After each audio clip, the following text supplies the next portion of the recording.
আব্বাস সিদ্দিকী খারাপ, আব্বাস সিদ্দিকী ভুল বকছে। না না না না, যদি মনে হয় আব্বাস সিদ্দিকী ভুল বকছে, যদি মনে হয় আব্বাস সিদ্দিকী খারাপ, তাহলে তুমি প্রতিবাদ করো। প্রতিবাদ করে তোমার মসজিদ তুমি বাঁচিয়ে নাও, তোমার ঈদগাহ তুমি বাঁচিয়ে নাও, তোমার মাদ্রাসা তুমি বাঁচিয়ে নাও।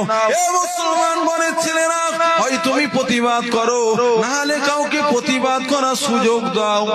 কত ঠিক না বল? হয় প্রতিবাদ করো, আর নাহলে প্রতিবাদ করার সুযোগ দাও।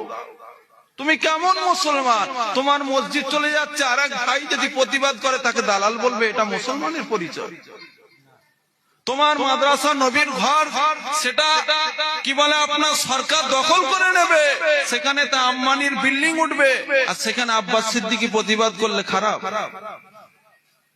এখনো সময় আছে, পরিবর্তন হয়ে যাও। তোমার মাদ্রাসা তোমাকে বাঁচাতে হবে।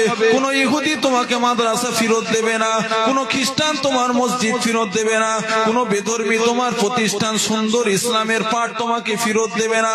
তোমার ইসলামের জিনিস তোমাকে ফিরিয়ে আনতে হবে। আল্লাহ নবী বলেছে, হাত দিয়ে প্রতিবাদ করো। যদি হাতে না ক্ষমতা থাকে, হাতে যদি না ক্ষমতা থাকে, মুখ দিয়ে প্রতিবাদ করো। মুখ দিয়ে যদি প্রতিবাদ না করতে পারো, তাকে দেখে ঘৃণা করে চলে আসো। আজ কিছু মুনাফিক মুসলমান